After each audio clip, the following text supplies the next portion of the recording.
Sot kryesuesi profesor Dr. Semir Krasniqi ka ftuar Komitetin për Politikë e Financa ku me këtë rast pas diskutimeve kanë caktuar pikat e rendit të ditës për mbledhjen e kuvendit e cila mbahet me 30 korrik ditën e njëjtë me fillim në orën 10.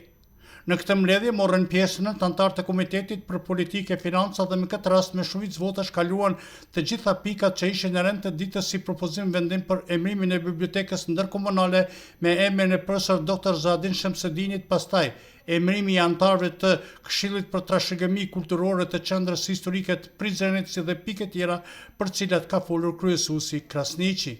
Ne sot mbajtëm mbledhjen e rregullt të Komitetit për Politikë dhe Financa dhe ju rekomanduan kuvendit në mbledhjen e rregullt që do të mbahet ditën e njëjtë pra këto pika të rendit të ditës. Shërtimi dhe miratimi i propozim vendimit për emërtimin e bibliotekës komunale të Prizrenit. Pika tjetër e rendit të ditës, shërtimi dhe miratimi i propozim vendimit për emrimin e anëtarëve të Këshillit për Trashëgimin Kulturore të Qendrës Historike të Prizrenit. Shërtimi dhe miratimi i propozim vendimit për themelimin dhe emrimin e anëtarëve të Këshillit për fshatin Zymiasit. Raporti i punës së kryetarit të komunës për periudhën janar-qershor 2026. Raporti financiar për periudhën janar-qershor 2026.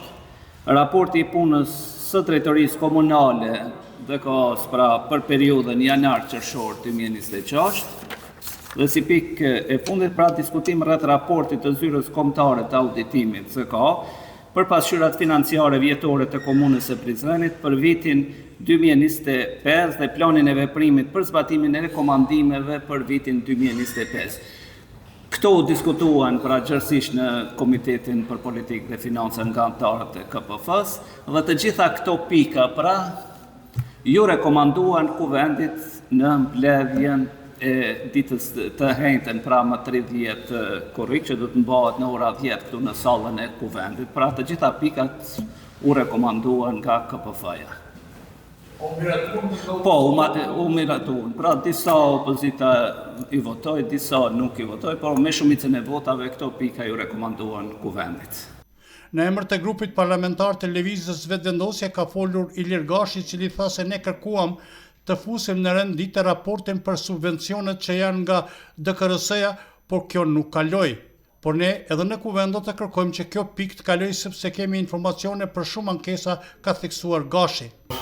Çka është shqetësuese për ne është se propozimin që e bëm në emër të Lëvizjes Vetëvendosje për të futur në rend të ditës raportimin e Komisionit Vlerësues të Drejtorisë së Kulturës në lidhje me ndarjen e subvencioneve, ku ka shumë shqetësime nga organizatat e Prizrenit, nga sektori i sportit dhe individ të ndryshëm, pra ka shumë shqetësime dhe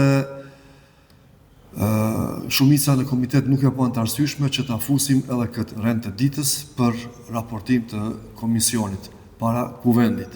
Dhe pika tjetër, kërkuam që sigurohet pjesëmarrja e kryetarit të komunës dhe të drejtorëve, sepse në seancën e radhës do të kemi raportimin e punës së kryetarit, raportimin e drejtorisë së arsimit, si dhe do të kemi diskutim rreth të gjeturave të auditorit kombëtar.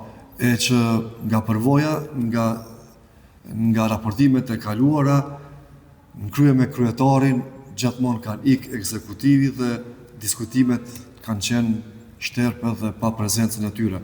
Kështu që shpresojmë që në seancën e radhës ata do të jenë prezencë dhe do të ballafaqohen me opozitën dhe do të japin përgjegjësi për raportin që na e kanë dorëzuar. Derisa kryesuesi Krasniqi ka vlerësuar si punë të kënaqshme angazhimin e drejtashëm të kuvendit komunal në Prizren.